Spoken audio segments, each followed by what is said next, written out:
Hello, hello po mga kababayan, si Dante Maravillas. Mangiyak-ngiyak mga kababayan at napikon yung defense team ni Sara Duterte. Lalo na po yung lead counsel nila na si Atty. Sison. Nireklamo si Atty. Ligutan ng prosecution. Napaya kasi sila sa post. Mga kababayan, nagreklamo sa impeachment court kanina si Atty. Sison. In bad taste daw, yung naging post mga kababayan ni Atty. Ligutan. Anong in bad taste? Ang post po ni Atty. Ligutan, truthful. Yun man talagang prinsipyo sa batas. Ayaw lang ninyo mapahiya kasi lumalabas mali-mali yung inyong mga argumento. O diba? Sinupalpal kasi mga kababayan, itong si Atty. Ferrer, yung defense counsel ni Sara, sinupalpal ni Atty. Kapunan, pinangaralan. Sabi nga ni Atty. Kapunan, pinipigil ko lang anya yung sarili ko na baka mapalo ko siya sa puwit, may spank. Ini-insist kasi ni Atty. Ferrer yung mga mali.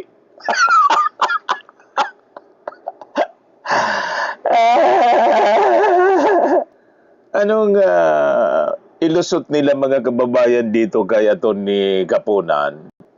Veteranong abogado. Napakahaba ng experience mga kababayan sa litigation at siyempre sa batas. 38 years of litigation experience. Itong si Atty. Ferrer, 15 years pa lang.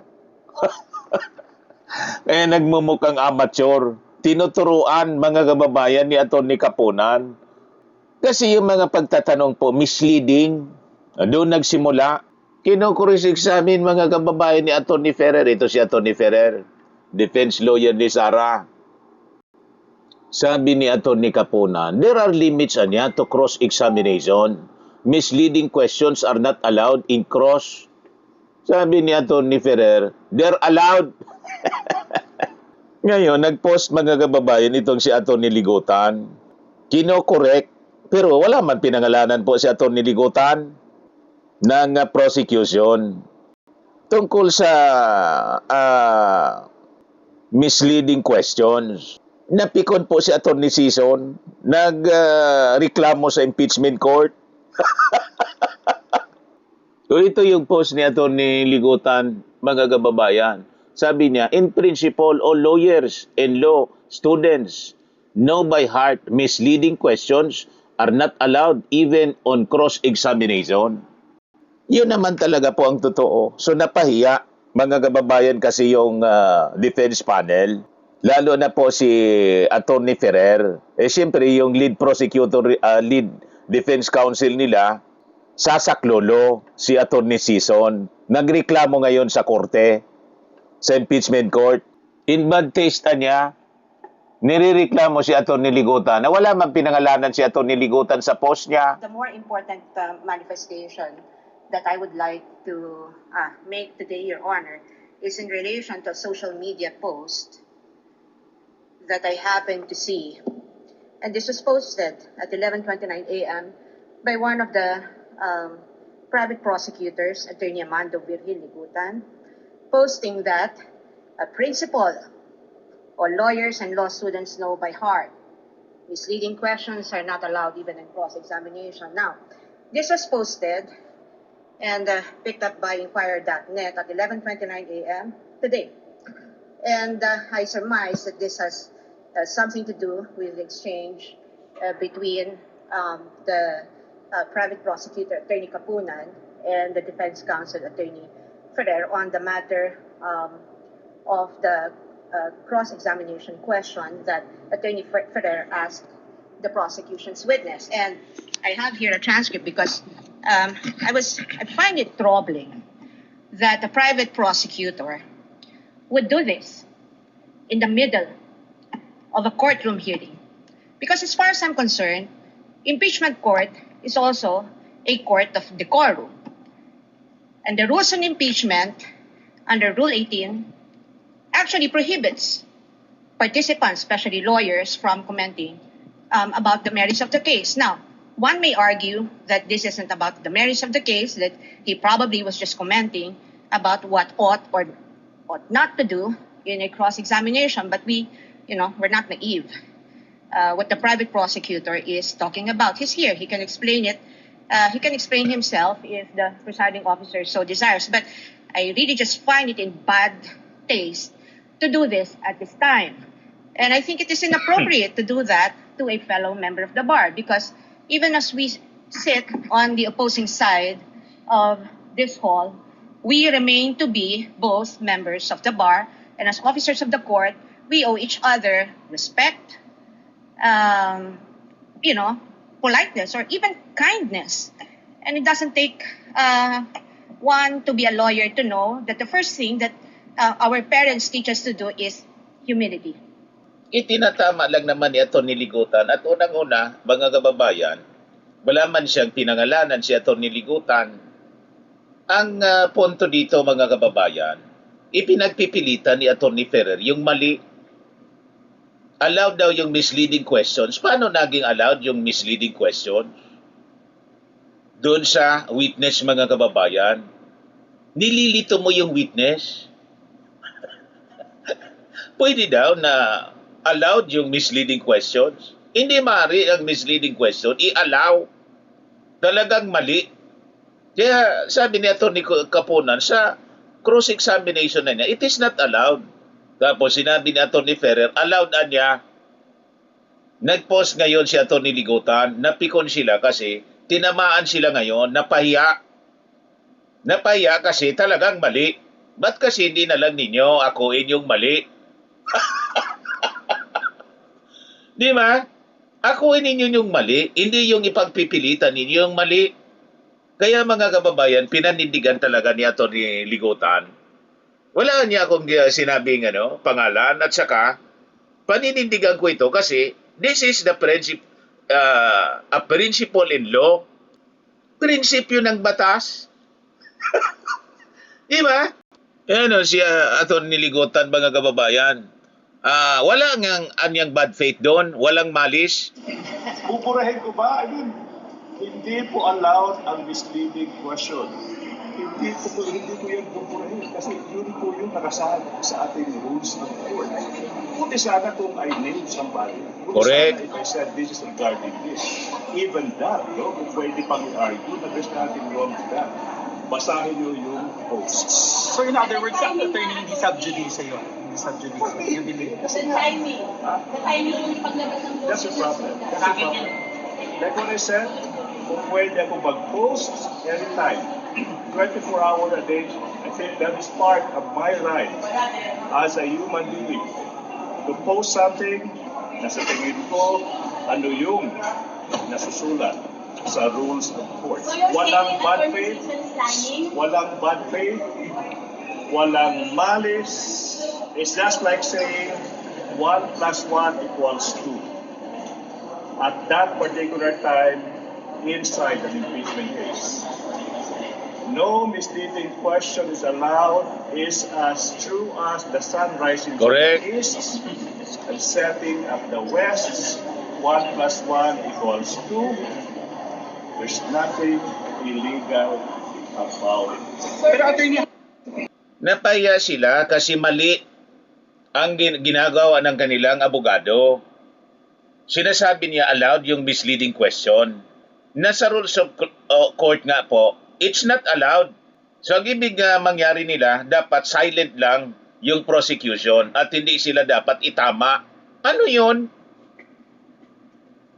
Tama po? Bakit hindi pwedeng itama yung mali? Kailangan itama yung mali.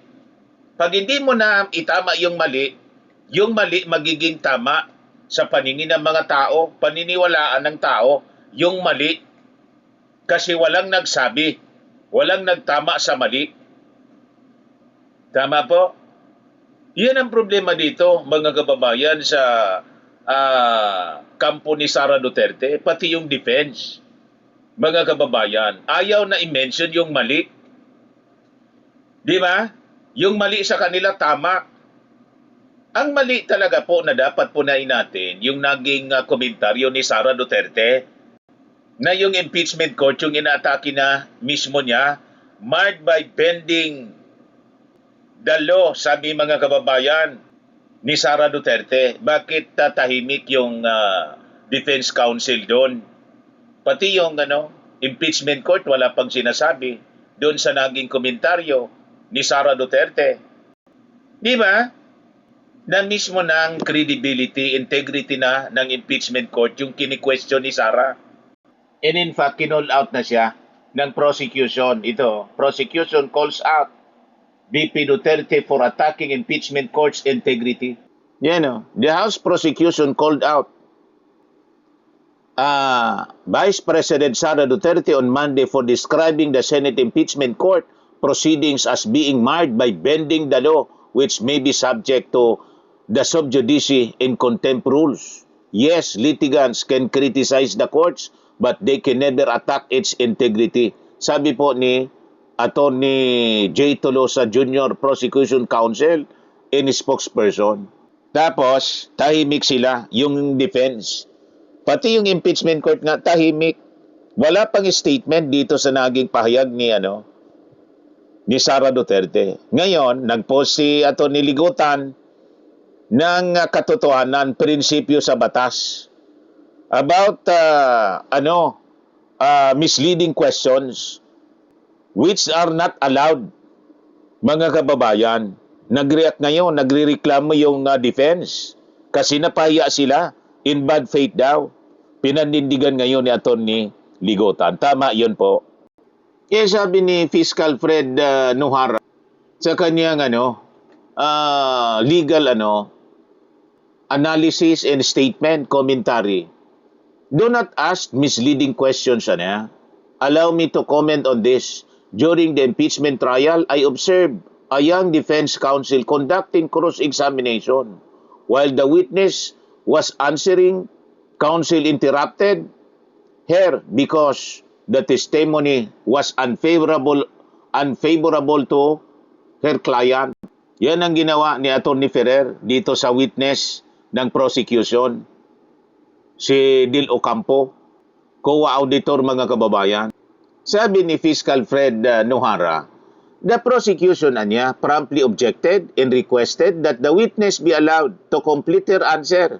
In response, defense counsel justified the interruption by asserting that she enjoyed wide latitude on cross-examination and further declared that misleading questions are allowed. That proposition is erroneous, maling-mali, sabi po ni Fiscal Fred Nuhara. Under Rule 132, Section 6 of the Rules of Court, a witness may be cross-examined through leading questions, provided that such questions are not misleading. Dapat hindi misleading. Meaning, dapat di mo nililito.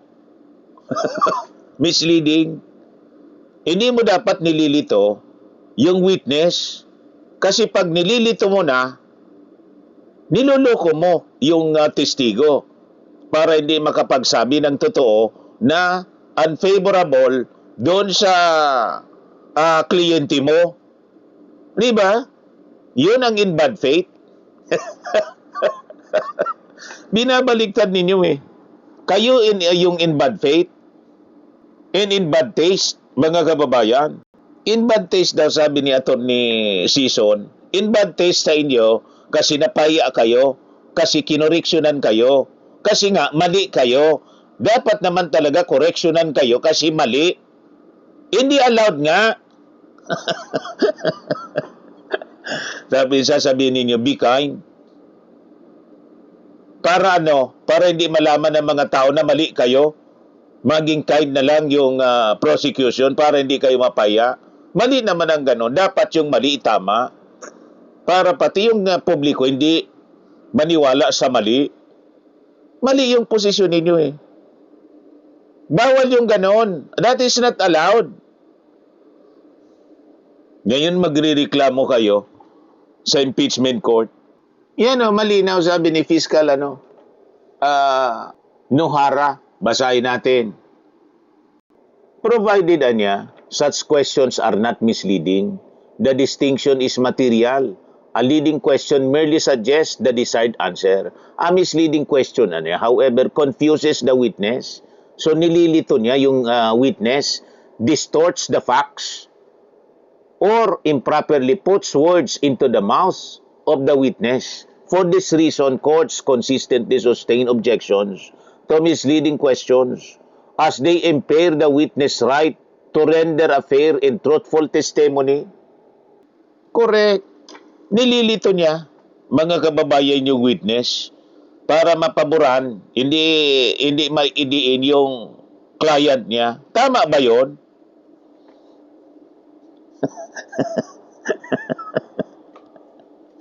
That is improper, mga kababayan. Panluloko yan. Arap-arapan na panluloko. Pagkatapos magre-reklamo kayo. Kasi napahiya. Kasi kinoriksyonan kayo. Dapat kayong koriksyonan kasi mali. Mali, mali, mali. Sabi pa dito ni Fiscal, counsel likewise disregard a fundamental principle of trial advocacy. Counsel should not propound a question unless the answer is already known. Cross-examination is not a vehicle for discovery or for soliciting evidence favorable to the adverse party. Its purpose is to test the accuracy, credibility, and veracity of the witness, to expose contradictions, and to elicit matters favorable to the cross-examiner. To interrupt a witness, anya, in the midst of an answer, and to examine without a clear objective undermines the credibility of counsel and conveys an impression of bad faith rather than competent advocacy. The basic tenets of evidence must be observed at all times, even in proceedings of national significance, sabi po ni Fiscal. Nililito ni Attorney Ferrer yung witness. Kaya nag-object po si Attorney Caponan. Lumusot siya doon sa veteranang abogado. Kaya pinangaralan siya. There are limits to cross-examination. Misleading questions are not allowed in cross. Tapos sabi ni Attorney Ferrer, they're allowed. Allowed yun manloko. Niloloko ninyo yung witness. Nililito ninyo. Allowed. Saan ka nakakitang rules na ganon? Allowed yung pangluloko. Niloloko ninyo yung witness. Ito siya, pakinggan natin, mga kababayan. But may dito. So bawal magbayad ng reward dahil nagkaroon ng tip na may information na may mga taong may gagawin na masama. Tapos, Your Honor, I'm on cross-examination. Tapos, napigilan natin kasi nga hindi tayo pumunta sa lugar na yon, hindi tayo nag-conduct ng event sa petsa na yon based on confidential information. So, walang untoward incident. So, bawal bayaran ng reward yung tao na nagbigay ng information. Are you done with the question? Don't answer. I think right now she is. I make an objection, Your Honor. Yes, what's your objection, Counsel? Your Honor, the counsel is now asking a misleading question. She is mixing payment of rewards and payment for information, Your Honor. The list required by this witness is for payment of rewards. Precisely, payment of information is not disallowed. Correct. The counsel is saying payment of information is may we ask her to reform? Is she referring to payment of rewards or payment for information? Because the information here is not disallowed. Again, It's not counsels. disallowed in the AOMs, Your Honor. Again, counsels, kindly address Your the Honor. court or the presiding officer and not talk to each other directly. Miss Eileen, to abbreviate and save on the court's time. Miss Eileen, kapag kami nagbigay ng impormasyon, naghahanap ng threat, baka may threat sa Vice President, may nagbigay ng impormasyon, walang threat.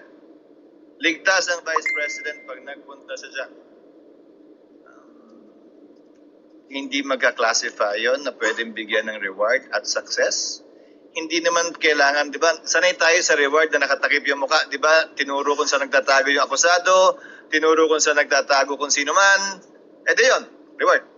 Pero wala bang reward kapag sinabing, okay, magpunta dyan, walang problema, wala kayong kailangan alalahanin.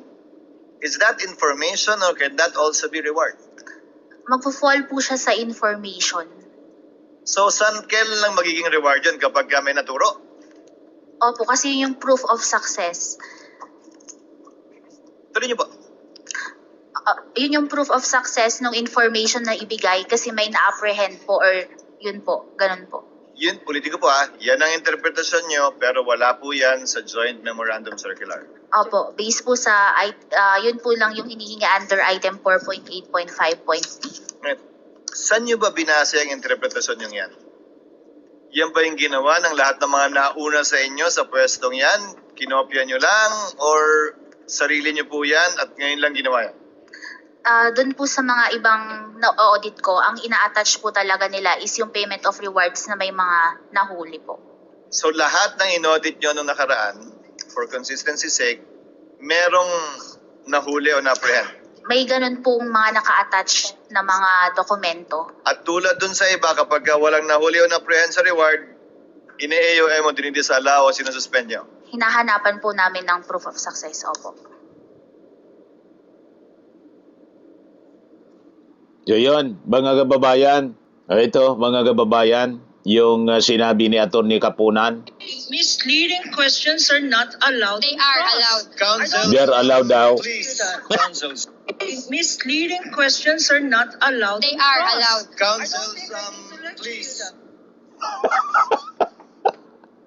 Allowed daw yung misleading questions. They're not allowed yan, sabi ni Atty. Kapunan. Kaya ito tuloy yung naging reaction, mga kababayan, ni House Public Prosecutors Atty. Congressman Atty. Terry Ridon ng Bicol Saro Party List. Ramdam ko yung pag-iyak, ramdam ko yung bighati, ramdam ko yung hinagpis ng depensa dito po sa pagrereklamo nila. Doon po sa mga binanggit po. Ba't kaya tatawa? Doon po sa mga binanggit po ng depensa ang ito pong nagdaan. Pero dalawa lang po yung tanong. Ito po ba ay may pinangalanan? Pangalawa, is it based on the merits? I don't think so. Kasi po yung sub-judice rule ang pinag-usapan po dito talking about the merits of the case. But what was Attorney Ligutan actually talking about? Hindi ba? He was basically stating a principle of law on misleading questions. Correct. Hindi ba? So, Ayaw nilang tinatama, kinukorek. Hindi ba? But Malinaw na mali sila eh. Judicial rule. So, I think it is out of place. Dapat itabi nung pong presiding officer ito pong pag-iyak ng depensa dito po sa bagay po na ito. But again, we will respect the determination and decision of the Senate Impeachment Court on yung pong mga allowable utterances and statements of the parties. But it is very important to set clear. Mahalaga po sa publiko na maunawaan po yung aktual na detalye nung pong araw-araw, oras-oras, linggo-linggo po na itinatakbo po ng paglilitis pong ito. Wala po sa loob ng paglilitis mismo yung nagbibigay po ng paglilinaw doon po sa bakit mahalaga sa tao yung pong paglilitis. Bakit mahalaga yung piraso ng ebidensya doon ho sa ordinaryong Pilipino. Yung nagbibigay po ng konteksto nito ay yung pong nagsasalita whether prosecutor defense sa labas po ng paglilitis. So, very important po na ma-strike po yung balance dito po sa bagay po na ito. Kasi we do not want a trial that is divorced from the understanding of the public. Very important po na masapul po ng mga kababayan po natin bakit mahalaga yung usapin ng pananagutan, bakit mahalaga na pag-usapan yung bawat piraso ng ebidensya. Technical man ito, very document-based man ito, at parang mahirap man itong unawain at the level po of the trial. Kaya yun po yung talagang hihimukin po namin yung pong Senate Impeachment Court sa susunod pong linggo na strike po yung pong balance sa bagay po na ito.